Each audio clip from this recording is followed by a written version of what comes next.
Salut tout le monde, j'espère que vous allez bien. Aujourd'hui on se retrouve dans une nouvelle vidéo. Trop contente de filmer ce genre de vidéo parce que je vais répondre tout simplement à vos questions que vous m'avez posées sur Instagram concernant la suite de STAPS. Parce que comme vous le savez, j'adore faire des vidéos sur mes études. Donc actuellement je suis en master MEF première année pour devenir professeur de PS. Donc du coup je vais répondre à vos questions concernant le master, mais pas seulement le master MEF. Donc vous allez voir, cette vidéo elle va être découpée en plusieurs moments. En fait, je vais pas filmer tout aujourd'hui puisque tout simplement qu'il y a mes amis qui vont répondre à certaines de vos questions, puisque j'ai des amis qui se retrouvent en master management du sport, en master entraînement sportif, etc. Merci beaucoup de m'avoir posé toutes vos questions parce que sans vous la vidéo n'a pas lieu en fait. N'hésitez pas à me suivre sur Instagram pour ne pas louper l'occasion de me poser des questions, etc. Donc c'est parti. Première question. Est-ce qu'il y a un classement en France des masters MEF EPS? Oui, il y a un classement. Quand j'étais en L3 et que je voulais postuler en master, j'avais ce classement là. Donc je vais vous l'afficher sur l'écran, mais je pense que le classement varie chaque année selon les résultats au concours, c'est normal. Évidemment, c'est bien et c'est même conseillé de se baser sur ce classement pour faire vos choix de master, vos candidatures. Donc c'est quelque chose qu'on peut trouver assez facilement, je pense. Si ce n'est pas le cas, je pense que vous pouvez demander à un professeur quel type d'examens sont utilisés pour les masters. Là je vais répondre pour le master MEF, c'est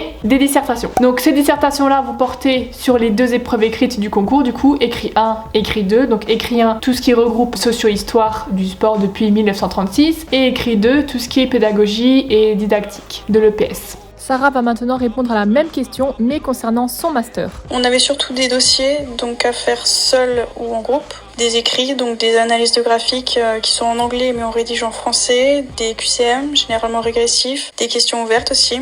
Et sinon, on avait des notes de performance. Cette année, on avait par exemple cross-country, mais ça change au fur et à mesure des années. Et des oraux, donc des analyses d'articles, articles qui sont en anglais, et par contre l'oral, on le fait soit en français, soit en anglais. On devait aussi mettre en place des tests physiques, les présenter, le réaliser avec la classe. Et sinon, il y a le mémoire à faire aussi sur 2 ans. On commence l'introduction, le cadre théorique, le protocole en M1 et il se poursuit en M2. Et pour la compensation, les matières d'un même lieu se compensent entre elles et les lieux d'un même semestre se compensent entre eux. Par contre, il n'y a pas de compensation entre les 2 semestres. Il faut savoir aussi qu'il faut avoir au minimum 8 sur 20 au mémoire, qui n'est pas le mémoire complet, pour pouvoir passer en M2.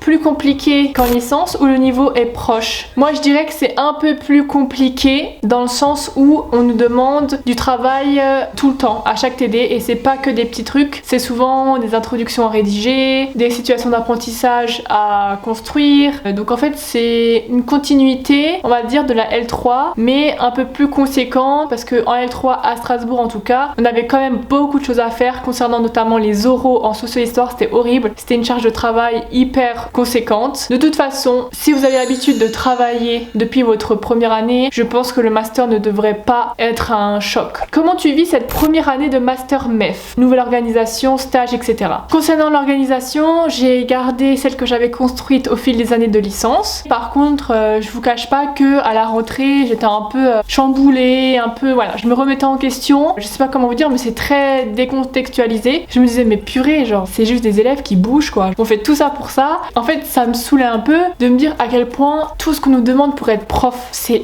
énorme. Combien de jours par semaine tu as cours à l'INSPE? Donc déjà, oui. Il faut savoir que, merci d'ailleurs, ça me fait un petit tilt, que maintenant, je ne suis plus sur le campus, je suis à l'INSPE. C'est vraiment un endroit où on forme tous les futurs profs. Ça rejoint un peu la question précédente, ce qui m'a fait bizarre à la première année de master. J'arrive, je me dis purée, je connais pas cet endroit. Mais du coup, combien de jours par semaine j'ai cours? J'ai souvent un jour dans la semaine où j'ai pas cours. Des fois je commence que à 14h. Sarah va maintenant répondre à la même question, mais concernant son master. On n'a pas énormément d'heures de cours en master 1, donc au semestre 1 on a 222 heures et au semestre 2 210. Donc généralement on a cours tous les matins mais pas les après-midi pour pouvoir faire notre stage qui est de 300 heures au minimum. Hop là Yumi, elle m'a rejoint.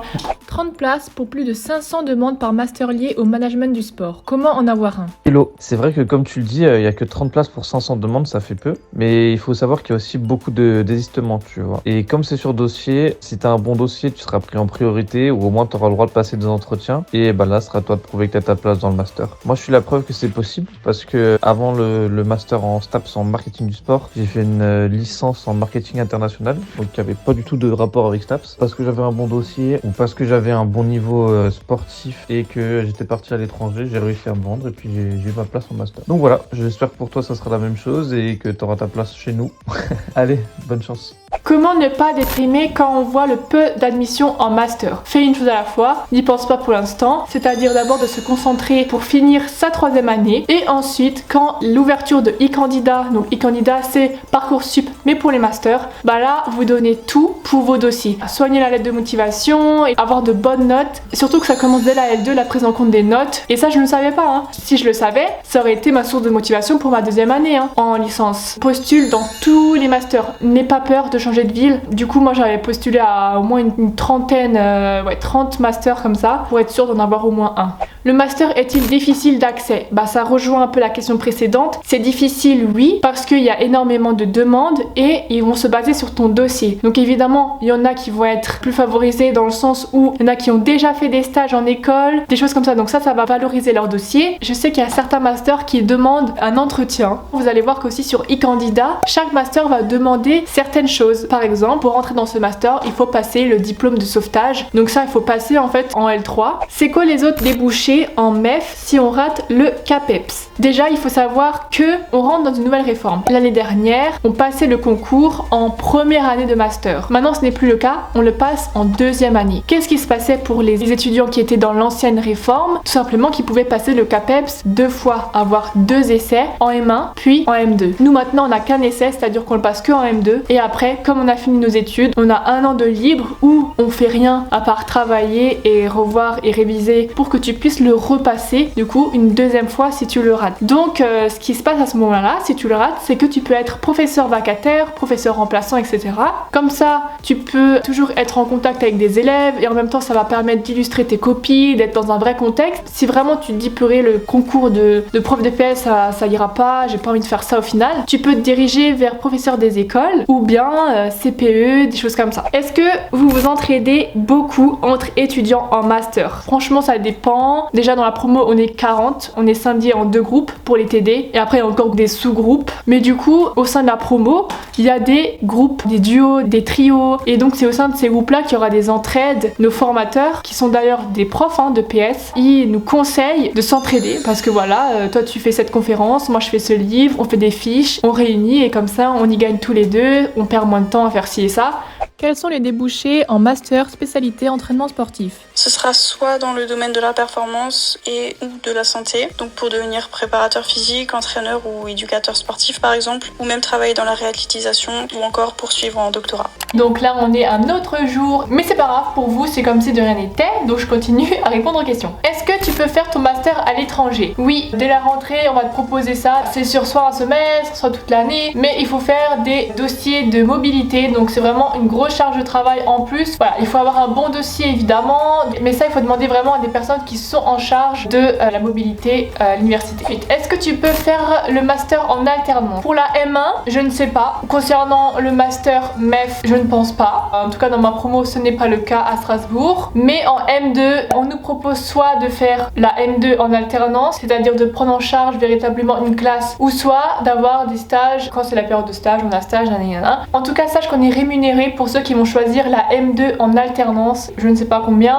mais voilà. C'est pas tout le monde qui peut choisir en alternance. Faut quand même avoir un bon dossier. Faut avoir eu des bonnes remarques aussi dans ses stages précédents, etc. Tu peux passer le CAPEPS? Si oui, est-ce que tu as des détails sur comment ça va se passer? D'abord, on passe 2 écrits, écrit 1, écrit 2 comme je l'ai expliqué. Et à partir de là, il faut être admissible. Si c'est le cas, hop, on passe à la 2e étape en fait du concours qui sont les oraux. Donc là, il y aura un oral 1 qui consiste à regarder une vidéo d'une leçon et de proposer une leçon suivante en fait, une continuité. Ensuite il y a l'oral 2, donc là c'est vraiment ta spécialité. Depuis la L1 tu as choisi une spécialité sportive, donc que ce soit basket, escalade ou autre. Donc voilà, tu vas passer un oral exclusivement sur ta spécialité. Encore une fois tu regardes une vidéo un peu plus courte cette fois-ci que l'oral 1 et encore une fois tu vas proposer une SA vraiment détaillée, puis après 50 minutes de questions sur toute ta spécialité, que ce soit l'UNSS, l'AS, BTS, évaluation au bac, règlement, sécurité, tu dois vraiment tout connaître. Ensuite on a un troisième oral, donc qui est vraiment propre à tous les masters consacrés à l'enseignement et au professorat. En fait c'est vraiment comme un entretien d'embauche, vous devez montrer que vous êtes motivé à faire ce métier là. Au préalable il aura vu votre CV et après il y aura deux situations,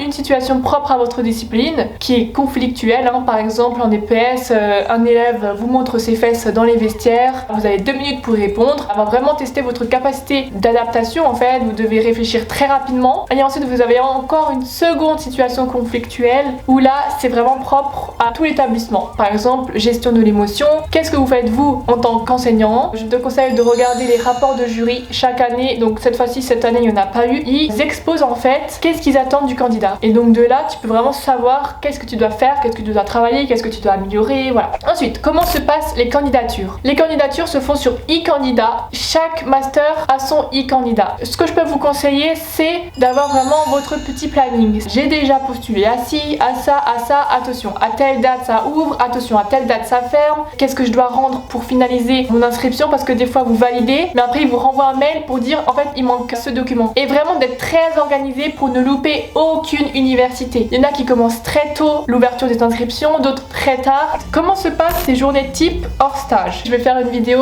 à la suite de celle-là. Suivez-moi en master, donc là vous pourrez vraiment voir ma semaine. Journée type, je me lève à 7h, je pars à 7h30. Souvent il y a cours que le matin. Ensuite je vais prendre à manger au restaurant universitaire. Et ensuite je vais travailler à la bibliothèque. Si je suis motivée, je peux travailler toute l'après-midi jusqu'à ce que le RU il ouvre. Et après je rentre chez moi. Des idées de bons masters spécialisés en événementiel sport en France? Salut. Donc comme beaucoup d'étudiants, si tu veux faire de l'événementiel sportif, tu as différents parcours. Tu peux avoir les écoles privées comme les écoles de communication, les écoles de commerce. Ensuite, dans les masters universitaires, tu peux avoir le master MELS à Paris-Nanterre. À Paris-Saclay, tu as le master SLEM. Donc celui-là, il est assez reconnu et il se fait quasiment totalement en anglais. Tu as d'autres masters qui sont pas spécialisés événementiel mais qui font le taf, comme le master marketing du sport où tu as pas mal d'étudiants qui débouchent là-dedans. Et ce qu'il faut vraiment retenir, c'est que la formation ne fait pas tout et c'est vraiment le choix de tes stages qui feront la différence parce que tu as vraiment une expérience de terrain. Voilà, à vous de jouer. Le master est-il sélectif? Que peut-on faire si on n'a pas celui que l'on veut? Oui, c'est quand même sélectif parce que évidemment que celui qui aura un meilleur dossier va avoir plus de chances d'être pris. Qu'est-ce qui se passe si on ne l'a pas? Ça dépend, est-ce que tu veux vraiment un master particulier dans telle et telle ville? Si c'est le cas, il faut que tu donnes tout dans ton dossier de candidature, mais ouvrir les horizons en ayant un plan B, un plan C, voilà, ne pas avoir peur de changer de ville si besoin. En fait, il faut se dire que ce n'est pas une fin en soi si on l'a pas. C'est des choses qui arrivent. L'important, c'est vraiment d'avoir un master. Ok, je suis en master MEF, mais si je me retrouve là-bas à Perpignan, je ne sais où, ok, je suis contente tant que je suis en master MEF. Je sais qu'il y a quand même des masters très précis, très spécifiques, et du coup, il n'y en a pas beaucoup partout en France, il y en a vraiment peu. Là, comme dit, il faut tout donner dans le dossier. Est-ce que tu as senti la différence du point de vue quantité de travail, dureté attendue avec le master? C'est vrai que les attendus, j'ai pas assez appuyé dessus. Maintenant, quand vous faites une dissertation, c'est pas hop, on vous corrige, bandeau, L3, nanana. Non, c'est le bandeau du concours CAPEPS. Là, vous savez ou pas si vous l'avez. Enfin, bon, c'est pour se situer. Et les attendus, on les place par rapport au concours, au master. Nos formateurs, donc ceux qui nous notent, ils vont tout simplement ajouter 3 points à la note type CAPEPS pour avoir une note master. Est-ce qu'on peut faire un master autre que EM après une licence EM? Par exemple, un master ingénierie et ergonomie du sport après une licence EM. Et au passage, merci pour toutes tes vidéos, elles sont grave inspirantes. Merci!